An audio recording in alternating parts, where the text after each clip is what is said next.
Would you like to add some more quality years to your life? Who wouldn't want to do that? I know I would. And we want quality years. You don't want to live long and feel sick. You want to live long and be happy and healthy and have lots of activity.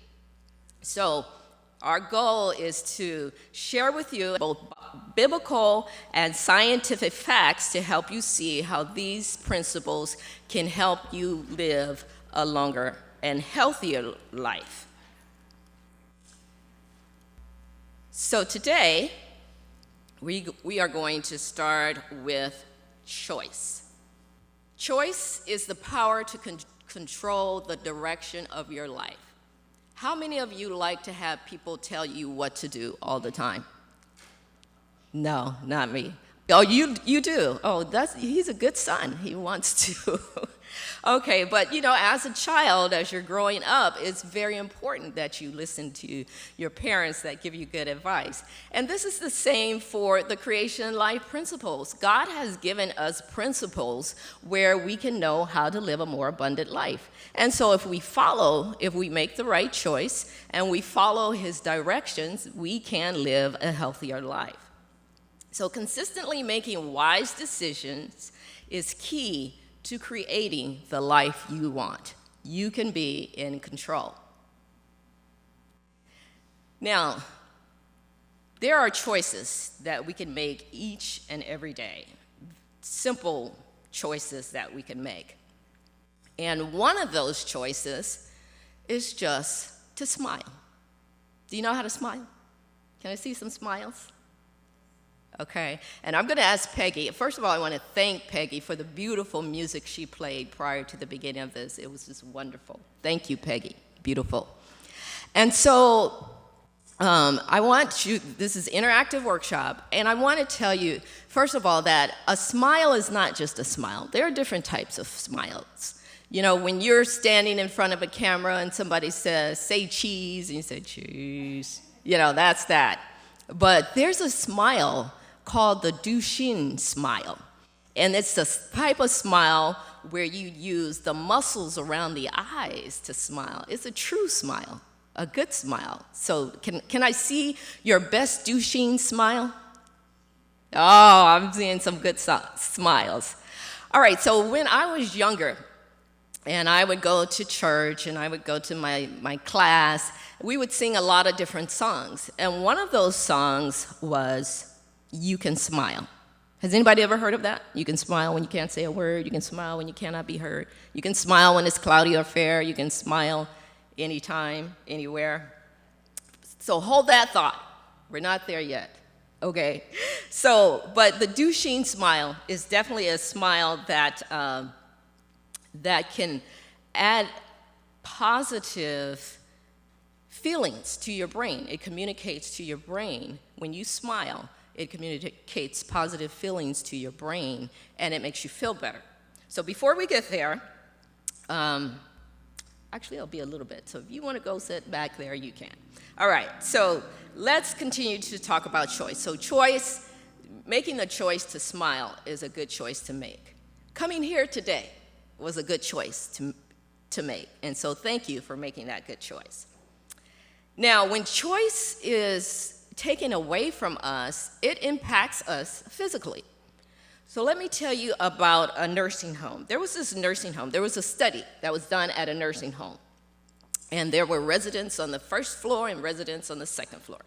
So the residents on the first floor, they were given the opportunity to choose.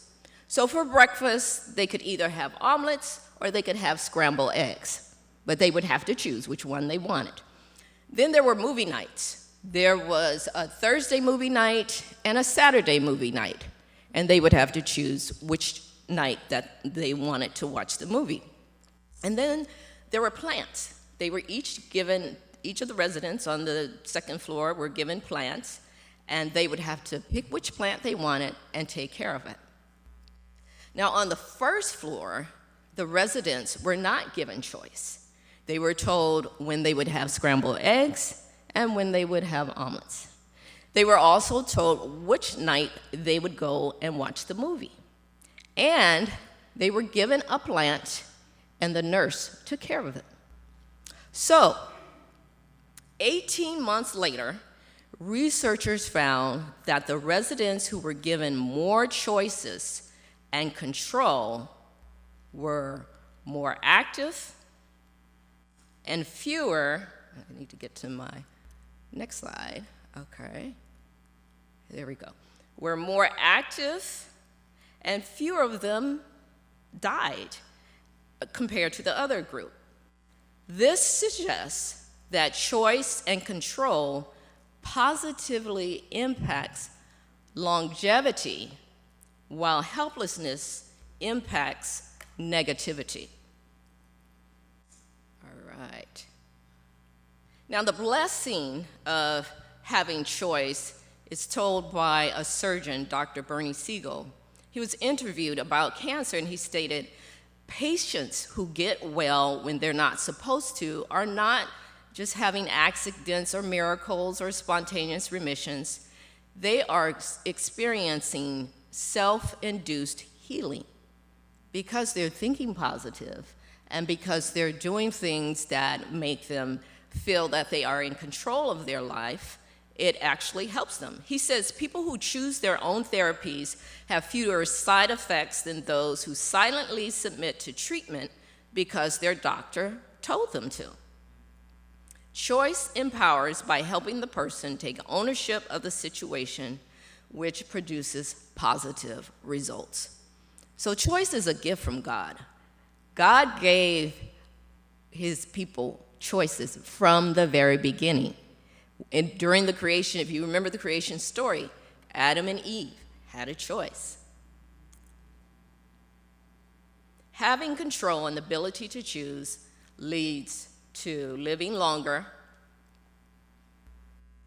and can give you a longer and happier life. So now, the folders. In your folders, you have an assessment. And it says, how satisfied are you with your life? Do you have those folders? Do you have the blue folder? Do you have the assessment? Who doesn't have the assessment? And if I can get somebody to go get some of the assessments and pass them out.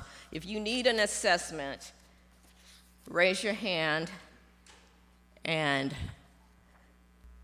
okay. So this assessment here is a satisfaction with life scale.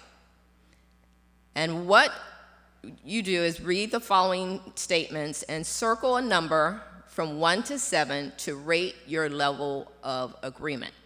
Because remember, knowing how satisfied you are with your life or taking measures to become more satisfied with your life is something that God has given us a choice to do. So we're going to take about 5 minutes to have you fill out the assessment, or less, we'll see.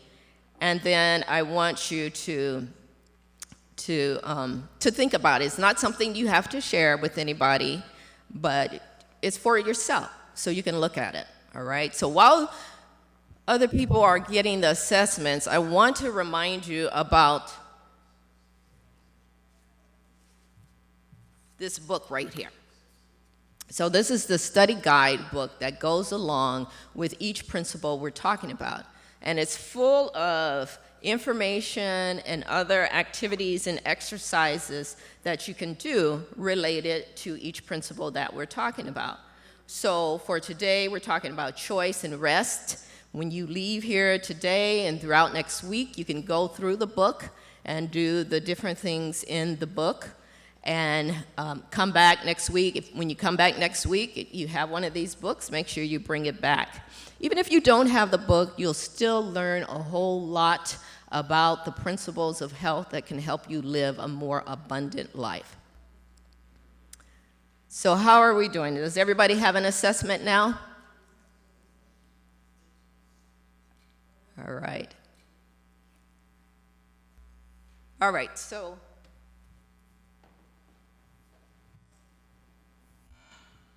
has anybody completed the assessment? Is anybody done with it yet? Are you doing the assessment? Oh, okay. So I'll give you a little bit more time to think about, how do you feel about your life? Is it ideal? Is it excellent? Are you satisfied? Do you have what you want from life? And how would you change things?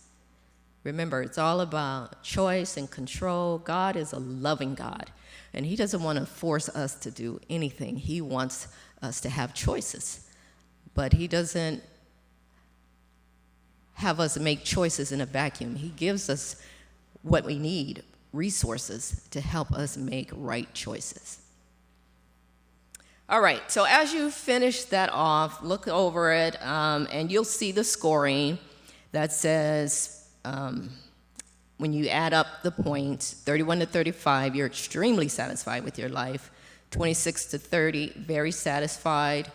21 to 25, slightly satisfied. 20, neutral. 15 to 19, slightly dissatisfied. 10 to 14, dissatisfied. And 5 to 9, extremely dissatisfied. So wherever you score on this scale, whether it's high, whether it's low, if it's really high, you're satisfied with life, you can always learn more. That's what I've learned in my life, that you can always learn more. You can always do better. And I don't know if you make New Year's resolutions. I only make one New Year's resolution each year, and that's to be better. And I know with the help of God, I can be better. So even if you're low on the scale, you can improve your life by just following these 8 principles of health. All right. So now, let's talk about, thank you. Let's talk about the good things in life.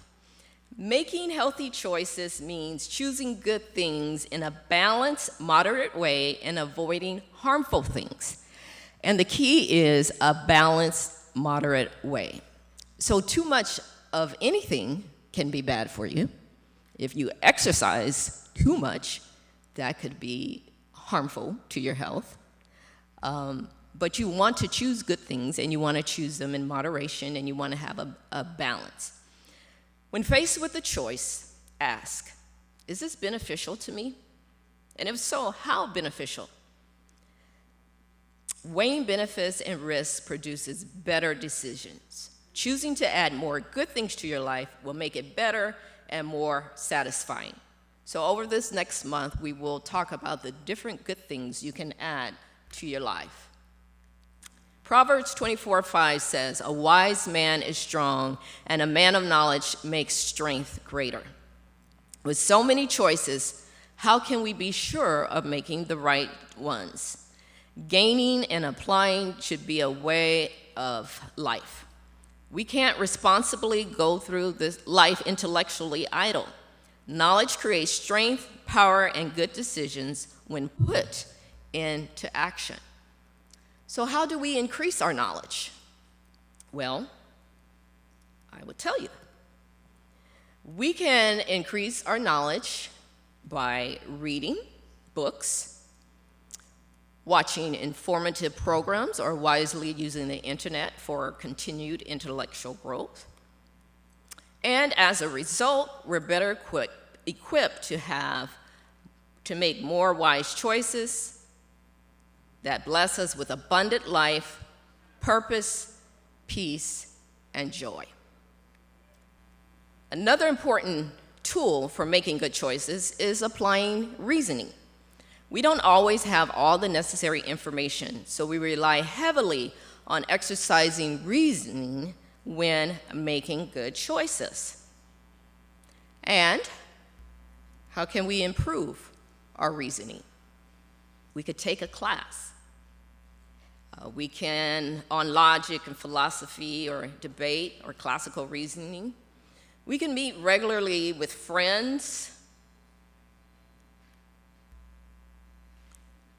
And this all helps us to make good choices. Now, when we don't exercise our power of choice, then we do what's called learned helplessness. We learn to be helpless. Just as we should always increase our knowledge, so let me back up. So we become helpless when we perceive that the situation that we are in, we no longer have control. When our environment affects us negatively, our natural response is to react in a way that negates the stimulus, and if done over time, we stop trying and we learn helplessness. So, just to put it simply, if something keeps going the same way and we figure, oh, this is the way it's going to be, there's nothing I can do about it, then we learn helpless. We learn to be helpless. There was a study with, I believe, mice or rats, and they were prohibited from getting the food with different shock treatments. And so day after day after day, they were getting these shock treatments.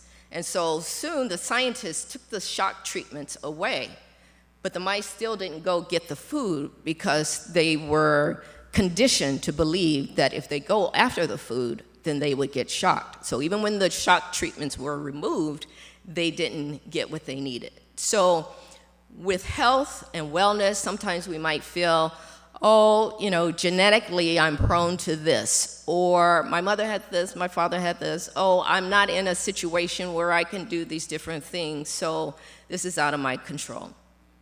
But there is hope. There are ways to help turn things around. There is a class that we do at my job. It's called Diabetes Undone. It's helping people who have type 2 diabetes, who are pre-diabetic, who are, do not want to become diabetic, learn how to either reverse the disease or keep from getting it. So they don't have to feel helpless just because they may have a form of the disease or they may be prone to it. So let's not learn to be helpless. Let's not stop trying. So by coming here today, you have learned, you have taken the first steps, one of the first steps into making your life healthier. So when we talk about a healthy life, I want to draw your attention to the brain, your beautiful brain. And the power of choice resides in the part of your brain called the frontal lobe. The frontal lobe's purpose is the seat of will, choice, judgment, reasoning, social norms, and long-term planning. All these help us make healthy, life-giving choices. Now, the frontal lobe is different for different creatures that God has created. The frontal lobe makes up about 3.5% of a cat's brain, 7% in dogs, 17% in chimps, but in humans is 33 to 38%. So our highly developed frontal lobe gives us the power of choice that is unavailable to the rest of creation. So if you're wondering, Peggy, why your dog won't stop chewing on the furniture, maybe give him a little break, okay. So our reasoning and planning capabilities are more powerful and complex, and allowing us to include many more variables when making decisions. This is the way God created us. He wants us to make wise, healthy choices. He doesn't want us to just settle for what somebody has told us to do. And even in his scriptures, he talks about search them, so then you get knowledge and understanding. Don't just settle for what anybody tells you to do. So when we're thinking about the frontal lobe, what are some of the things that we can do to enhance it? One of the things that we can do, just like plants must be cultivated to produce flowers or fruit, thoughts must be cultivated for positive results. You've probably heard of the phrase, as a man thinketh, or a woman, so is he or she. So cultivate happy thoughts to strengthen your frontal lobe. Even what you eat has an impact on your frontal lobe. Carbohydrates are necessary for healthy frontal lobe function. So I know we've seen diets that say no carbohydrates, only protein and different things like that. But carbohydrates are good for you. The good ones, they are good carbohydrates. And we'll learn more about that in the nutrition principle. Serotonin and tryptophan found in carbs are powerful mood enhancers.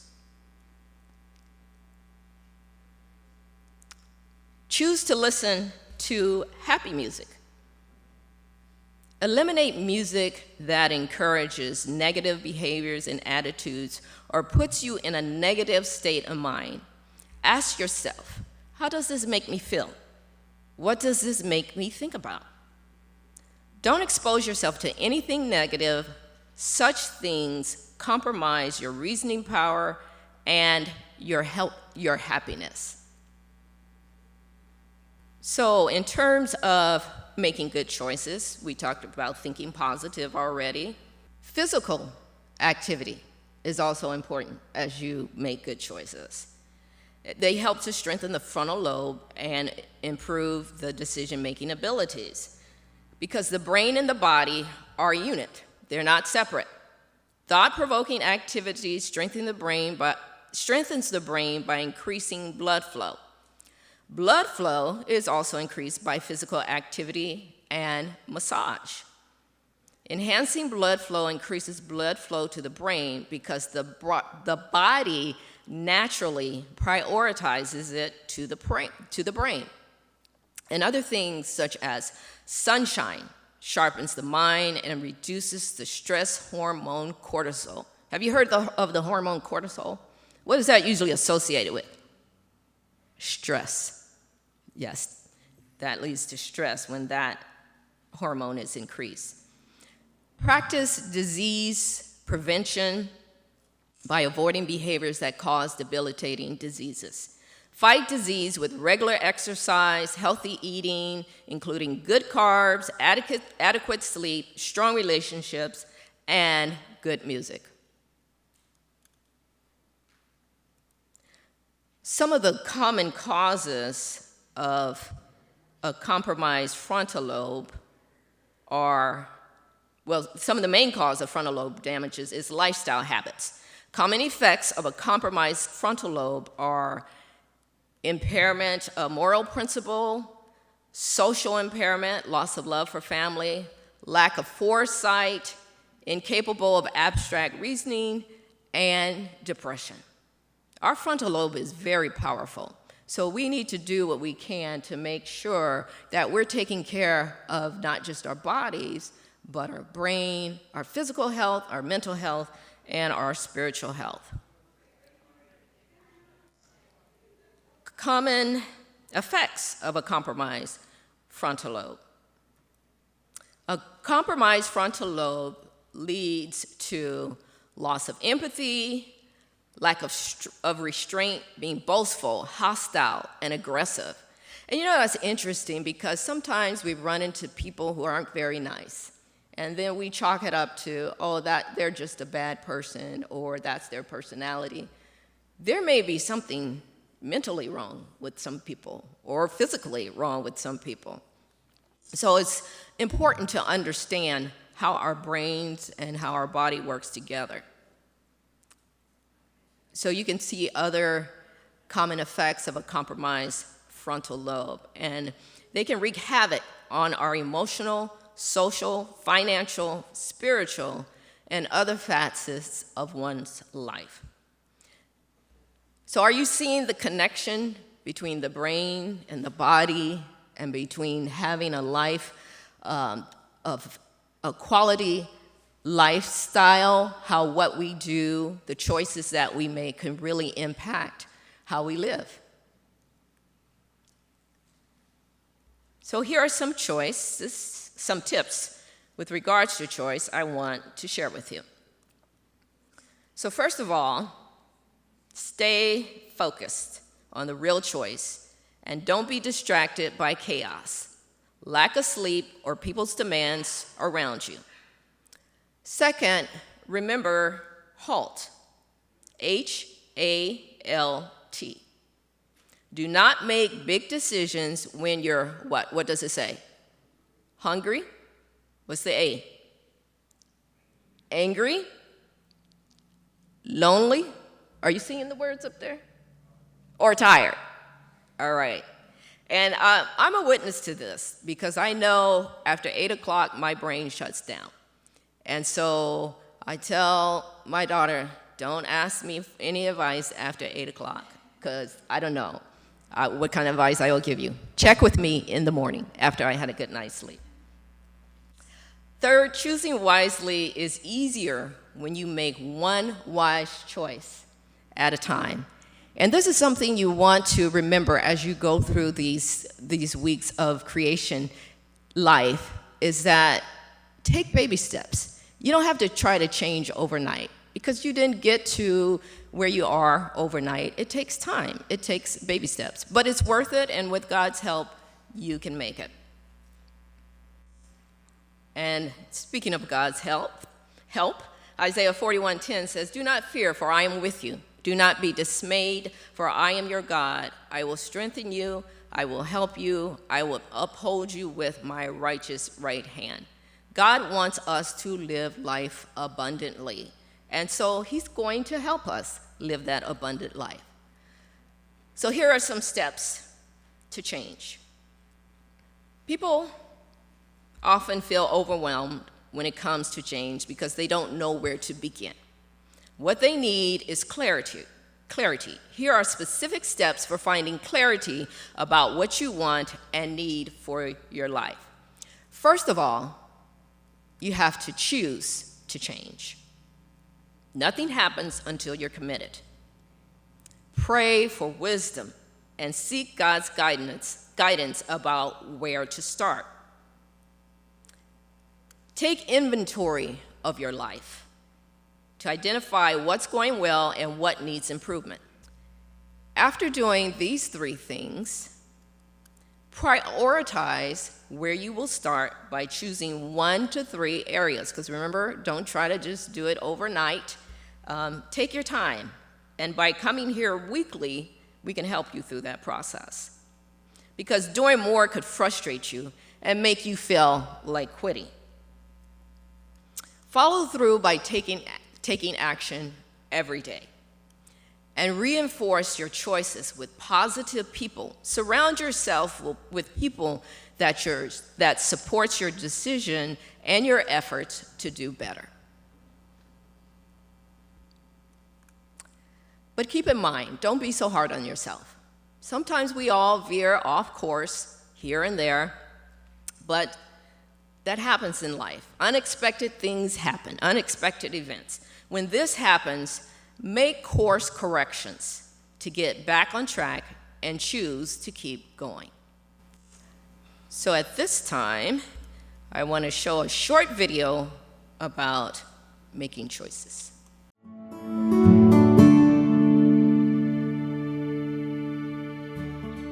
Is your life all you expected or wanted? Are you making choices that get you closer to your goals and dreams? And think about your relationships, your health, even your career. Even though things happen in life that are out of your control, the reality is that most likely where you are today is a direct result of your choices, even small ones that add up over time.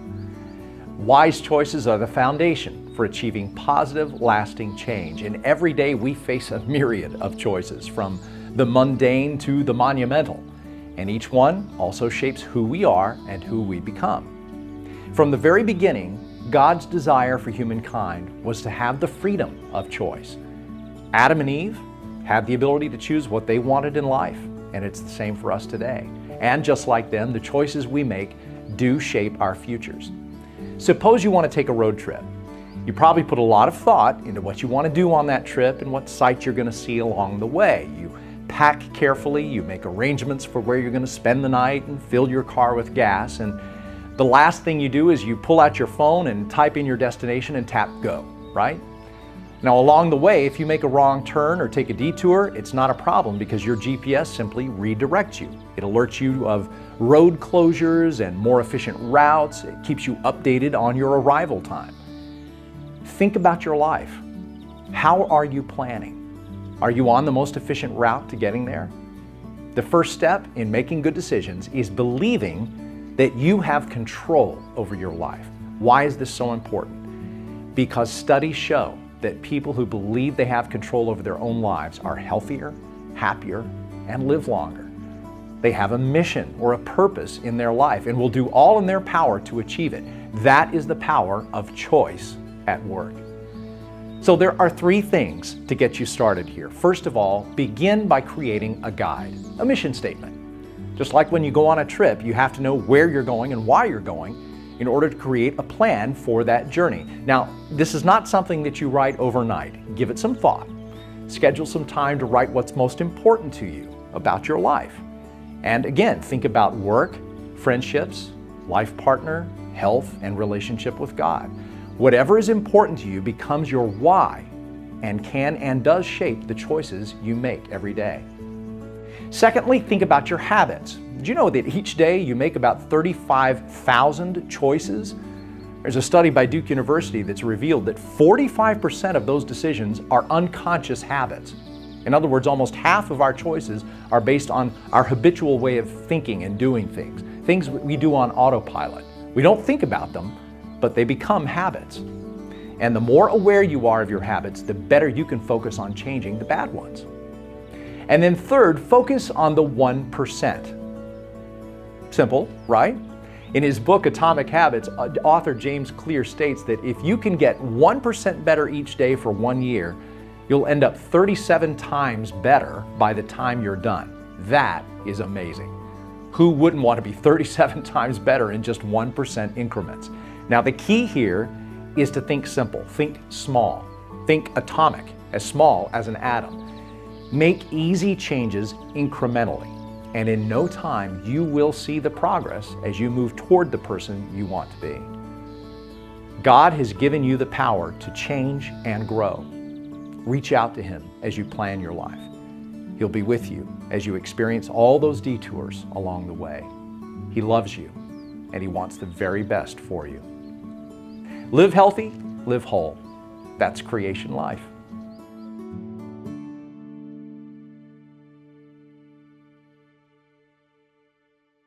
All right, so let's go to rest.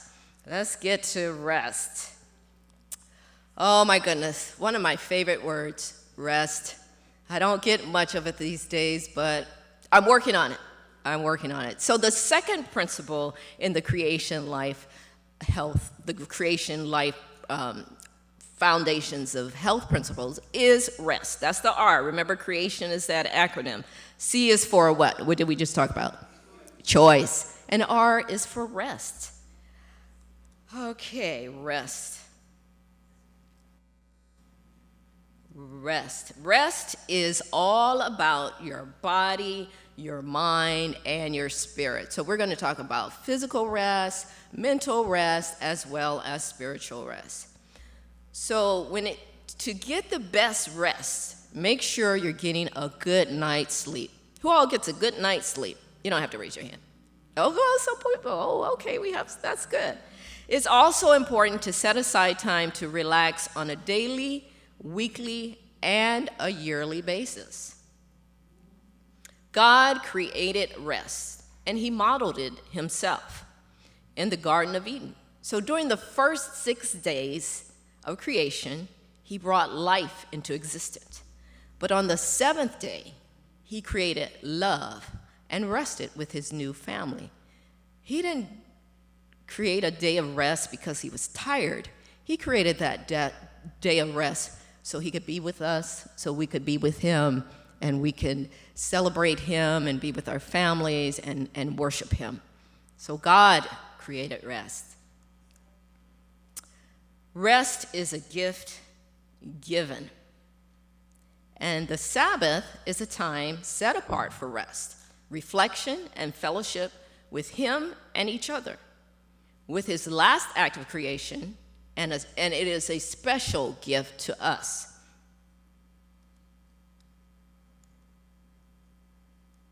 So God created the Sabbath so that we could spend that time with Him and with each other. So rest refreshes, rejuvenates, and regenerates our body, mind, and spirit. Our culture revolves around the bottom line, so we are constantly pressed by demands. Our days are filled with urgent responsibility, and our rest is often compromised. But when we give ourselves the gift of rest, we become more effective and efficient. And this seminar goes beyond 8 hours of sleep. You will learn about the essential aspects of all forms of rest: physical, mental, and spiritual.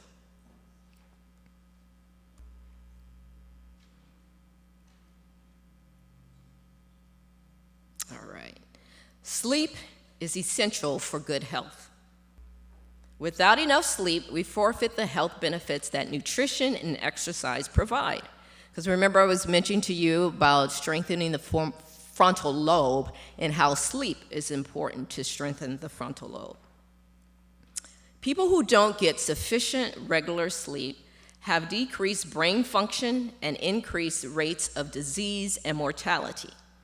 To function optimally, take advantage of the restorative effects of regular rest. Do you know about the different stages of sleep? Have you heard about REM sleep, rapid eye movement? Well, there are 4 other stages in addition to the rapid eye movement. There are also stages of sleep called non-REM sleep, and there are 4 stages of non-REM sleep. REM sleep occurs about 90 minutes after you fall asleep.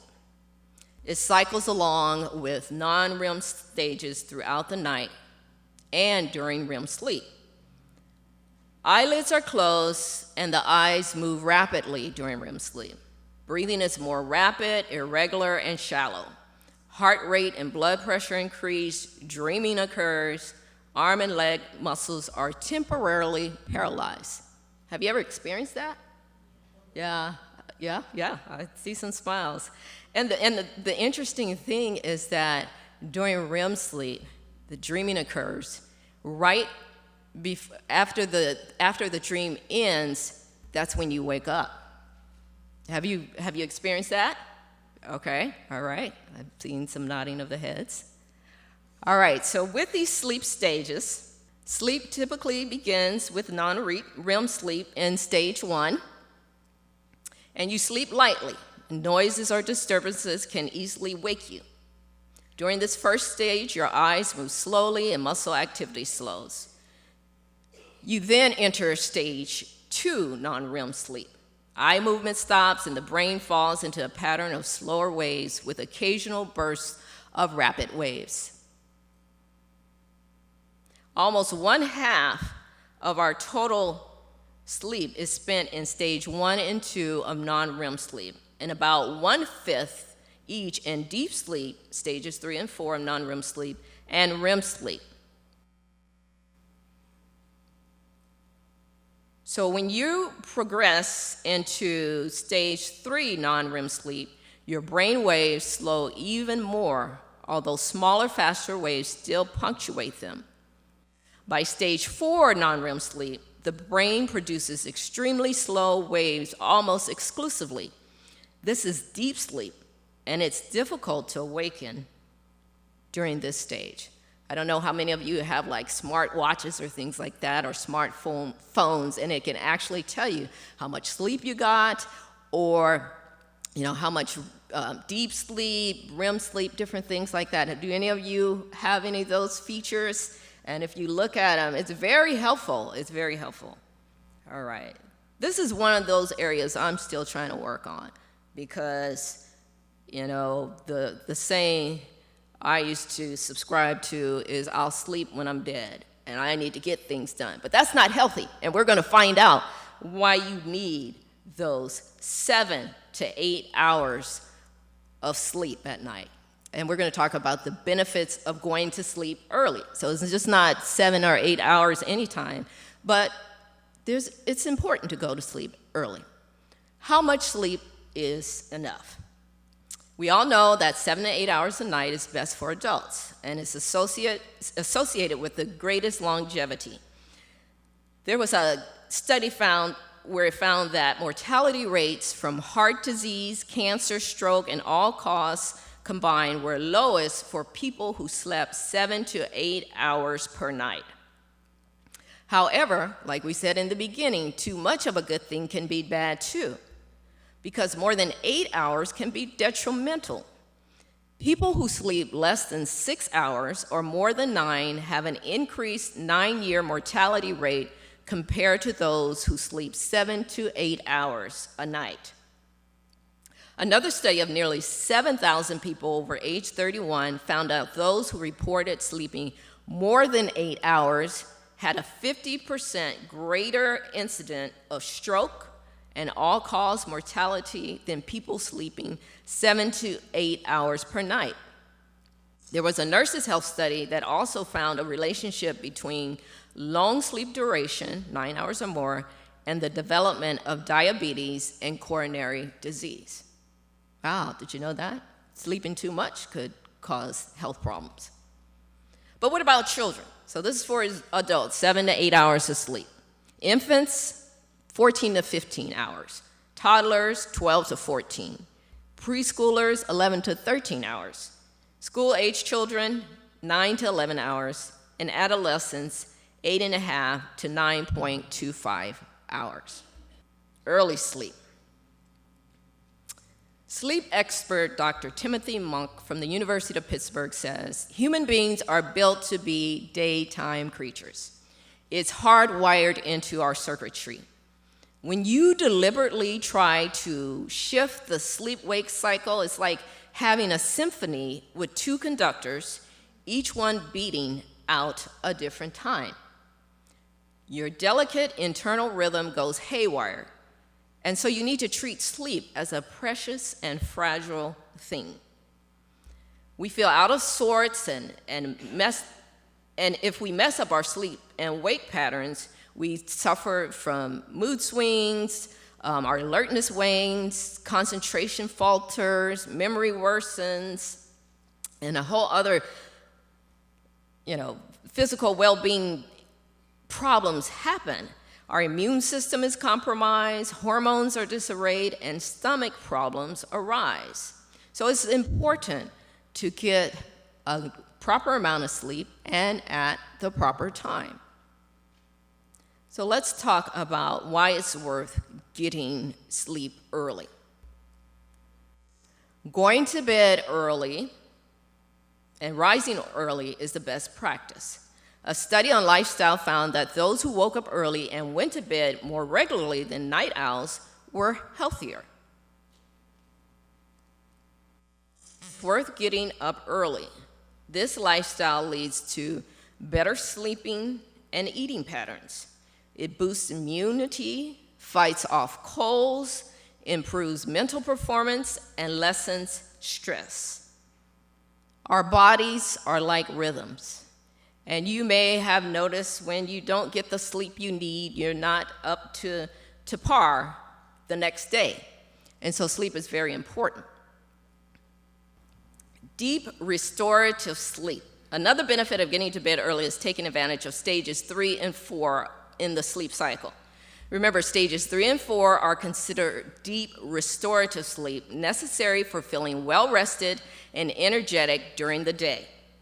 As the night progresses, REM sleep time becomes longer. With time spent in non-REM sleep, stages 3 and 4 become shorter.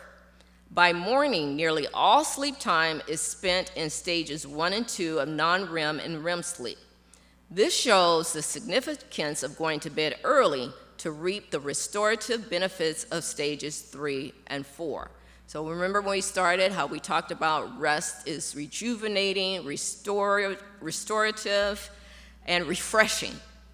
And therefore, we need to get our sleep. The rise and fall of blood sugar levels during sleep appears to be linked to sleep stages. When healthy young men slept only 4 hours a night for 6 nights in a row, their insulin and blood sugar levels mimic those in people developing diabetes. Another study found that women who slept less than 7 hours a night were more likely to develop diabetes than those who slept between 7 and 8 hours a night. Chronic sleep loss can hasten and increase the onset and severity of diabetes, high blood pressure, and obesity, and other coronary heart diseases. So now it's time for another assessment. On the back of your, the first assessment you have, and hopefully everybody has that, is how good are my sleep strategies? So I'm talking about this paper that's in your folder. So this one says, how good are my sleep strategies? So answer true or false to the 15 questions that are asked, and then you can see how your lifestyle may be helping or interfering with your sleep. So take a couple of minutes to fill out that assessment and see how you score. All right, so how'd you do? You don't have to answer, but think about it, look at it, and see how are your strategies working? Are you getting the sleep that you need? So as we continue on, we're going to talk how to get the most benefit from your sleep. All of us at one time or another have our sleep rhythms disturbed because of work, maybe company, things we're thinking about, illnesses, staying up late, and we all can use some tips on getting a good night's sleep. So these next few slides will help multiply the benefits of nightly sleep. All right, first of all, getting a good day's sleep means including activities in your day that promote a good night's sleep, such as getting plenty of sunlight, because adequate sunlight helps you sleep better and maintain a healthy circadian rhythm. Get plenty of fresh air. Fresh air enhances circulation. Get regular physical activity. If your body is tired at the end of the day, you'll sleep better. And then finish your last meal about 3 hours before bedtime. Aim for a lighter meal. Remember, your digestive organs need rest too. So I hope these are some tips that you can use and you will remember. In addition, maintain regular sleep-wake times. Regularity is essential for great sleep. Sleep no more than 30 minutes beyond normal rising times on the weekend. A brief nap in the early afternoon is better than sleeping in. How many like naps? Yeah, some do. I like naps. But don't sleep too long because that can really mess you up. Resolve conflict and leave stress, anxiety, and worry outside the bedroom. The mind will overpower the body's ability to sleep. Relax your mind before bed and stop worrying about what can be resolved immediately. On the other hand, you will sleep better if you resolve a conflict in interpersonal relationships before going to bed. All right, relax before bedtime. Do something relaxing and calming 20 minutes before bed. Get rid of too many stimulants, like your phone or caffeine or food. Get your sleep primarily at nighttime. Remember, we were created to sleep at night and to get up early in the morning. Take a hot bath at least 1.5 to 2 hours before bed. And if you exercise in the evening, that you might want to use that same formula to give your body some time to wind down. Create a good sleep environment. A good sleep environment is essential for quality sleep. Here are some tips. Maintain a dark room. Darkness prompts the body to release melatonin. Even a little light can disturb your sleep. Even seemingly small sources such as LED alarm clocks can interfere with sleep. According to Cornell University researcher James B. Mass, PhD, dimming the lights in your home within 20 minutes of going to bed creates a sleep environment. Maintain a quiet room. To block out noises that can disturb sleep, consider using some form of white noise, such as a fan. Maintain a cool temperature during sleep. The body's internal temperature drops. Keeping the room cool helps the body use its energy and resources efficiently.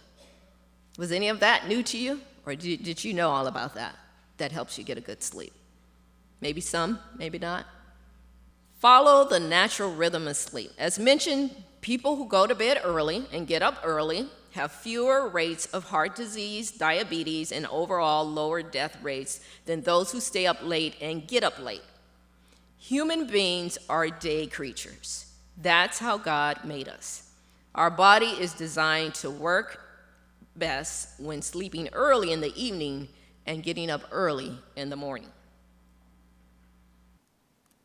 So we've talked about physical rest. Let's go on to mental rest. When it comes to mental rest, examine how you are spending your time. Identify and commit to what priorities need more of your time: God, family, spouse, friends, rest, personal time, etc. Identify and follow through on what needs to be eliminated from your life. Avoid multitasking and overcommitment because these drain energy and compromise performance. Lastly, focus helps us to experience mental rest because it eliminates energy depleting distractions. Take breaks during the day. Take a 10 to 20-minute nap. Take frequent mental breaks. Pray and visit with others. And remember on the naps, 10 to 20 minutes. There was a story I heard, I think it was Albert Einstein, some really smart man. And what he would do is when he felt himself getting sleepy, he would hold a pencil in his hand. And then when he dropped off to sleep and the pencil fell out of his hand, he knew that was time for him to wake up. So that just gave him enough time to, give himself a little bit more energy instead of sleeping long periods of time. All right. With getting mental rest, for optimal mental rest, take adequate and regular breaks daily and take vacations annually. I used to work in the human resources department, and it was almost like a badge of honor to say you didn't take any vacation that year. It's like, because you worked so hard, you were a hard worker, and you didn't take any vacation. But we all need our vacation. We function better when we take time away from the things that require a lot of our time. So we all need that vacation, a good, relaxing vacation. Sometimes we have vacations. When we come back, we need a vacation after the vacation. But take that vacation to get your rest. Get energized with weekly rest, the 7-day rhythm. The human body has a 7-day rhythm. Medical research has demonstrated 7-day rhythms in connection with various psychological functions. Some include heart rate, natural hormones in human breast milk and urine, swelling after surgery, rejection of transplanted organs, human and animal cancers and their response to treatment, inflammatory responses, and the drugs we often use to treat them. And it was also shown that during World War II, Great Britain instituted a 74-hour work week in which people worked over 10 hours a day, 7 days a week. That is a lot. It was soon found that people could not maintain that pace. After experimenting, they found a 48-hour work week with regular breaks plus 1 day of rest each week resulted in maximum efficiency. Production increased by 15%, so the British government passed a law that required 1 day of rest each week and at least 2 weeks of vacation each year. So the British government found out what God had told us to do in the first place, right? So we need at least that 1 day of rest per week. Our bodies were designed with a 7-day rhythm. One of the beautiful ways we can honor this is by enjoying a weekly rest day. To obtain spiritual rest, start by making your relationship with God a priority. Pray asking God for guidance and wisdom, as we talked about. God promises that when we come to Him with our busy, stressful lives, He will give us rest. The kind of rest God gives is the kind that restores us from the inside out. So as we bring this topic of rest to a close, let's talk about annual vacations. Frequent vacationing is associated with decrease in death from coronary causes. Studies have found that men who develop psychosomatic illnesses were less likely to take vacations than men who never developed such illnesses. Doctors Gump and Matthews found in their 9-year study of more than 12,000 men that annual vacations were associated with a reduced risk of all-cause mortality, especially mortality from coronary heart disease. Vacations can come in all stages and sizes. You can still get that vacation glow by taking your vacation time in small intervals, such as 2 to 4 days. Fatigue, neck pain, and head or back aches are all signals that it is time for a break. So take your vacation time. You'll feel better, you'll be healthier, and you'll be a lot more productive. As we close, let's look at a few final thoughts on the power of rest.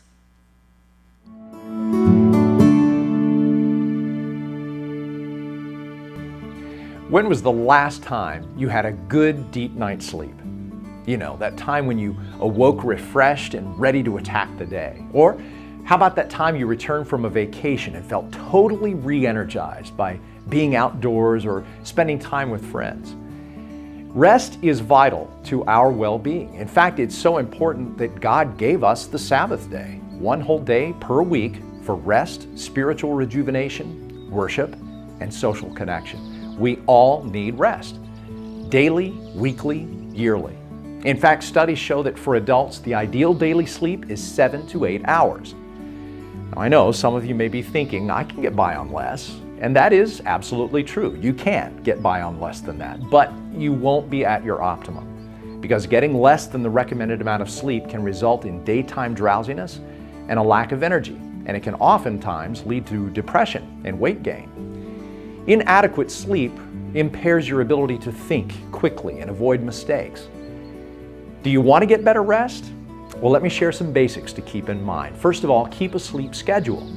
Try to go to sleep and wake up at the same time every day, even on your days off, because your body will adjust to that routine and you will feel the benefits as a result. And don't worry about keeping your sleep schedule down to the minute. As long as you're within a half hour of your scheduled sleep and waking times, you're good. Secondly, give your cares to God. It's hard to sleep when your mind is racing and stressing over the worries of the day. Turn them over to God and ask for the peace that only He can give.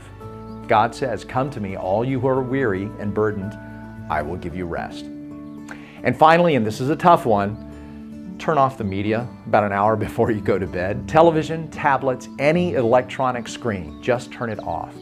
That blue light they emit inhibits the natural production of melatonin. That's a hormone that helps you feel sleepy. Live healthy, live whole. That's creation life.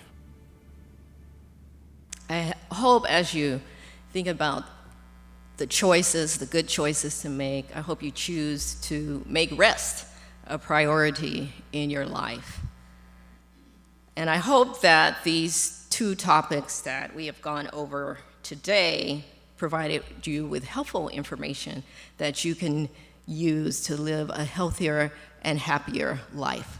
So let's all stand and I will have a closing prayer.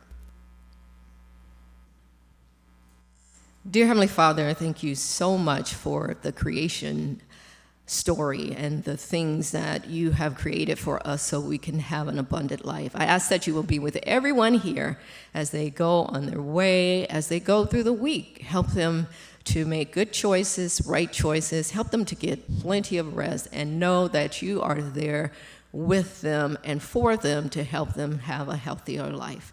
Thank you for all your blessings, and thank you for hearing and answering our prayer. In Jesus' name we pray. Amen.